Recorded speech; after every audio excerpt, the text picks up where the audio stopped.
मेरे घर में एक नौकर है।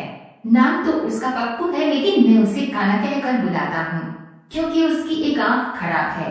मेरी तरफ देखता है तो लगता है कि दूसरी तरफ देख रहा है, और दूसरी तरफ देखता है तो लगता है मेरी तरफ देख रहा है। पप्पू और काना नाम का रिश्ता, कोई भी बात होगी अपनी बात कहने से वो नहीं चूकता है। बहुत बोलता है, दिन भर बकबकिए रहता है।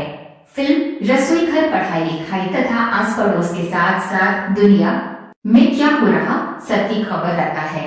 मोहल्ले की हर नई खबर हमें पप्पू ही बताता है। घर का काम धाम भी अच्छे ढंग से करता है। घर में सब उससे प्यार करते हैं, लेकिन मेरी उससे बिल्कुल नहीं पटती है। काना है, लेकिन अपने को किसी फिल्मी हीरो से कम नहीं समझता है। मैं उसे बात बात पर काना कहता रहता हूँ, या यूँ समझिए मैंने उसे कभी पप्पू कहा ही नहीं।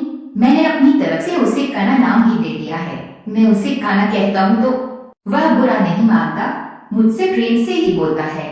एक बार उसने मुझसे पूछा भी था कि मेरा पप्पू नाम अच्छा नहीं लगता क्या आपको। मैंने कहा पप्पू नाम ठीक है, लेकिन काम के अनुसार या रंग रूप के अनुसार नाम हो तो और अच्छा लगता है। अब देखो, मेरा नाम चिराग है क्योंकि मैं इस घर का इकलौता लड़का हूँ। तुम आंख से काने हो, इसलिए तुम्हारा काना नाम तुम्हारे लिए एकदम ठीक है। इसके बाद उसने कभी मुझसे काना कहने की शिकायत नहीं की। मैं उसे काना कहता हूँ तो मुझे बहुत मजा आता है। एक दिन मैं साइकिल से बाजार जा रहा था। एक जीप ने धक्का मारा और मैं घायल हो गया। कुछ लोगों ने मुझे उठाकर अस्पताल में भर्ती किया। पता चला कि मेरे एक पैर में गंभीर रूप से चोट आई है। डॉक्टर ने बताया कम से कम 4-5 महीने तो बिस्तर पर लग ही जाएंगे। एक ही हफ्ते बाद मैं अस्पताल से घर आया।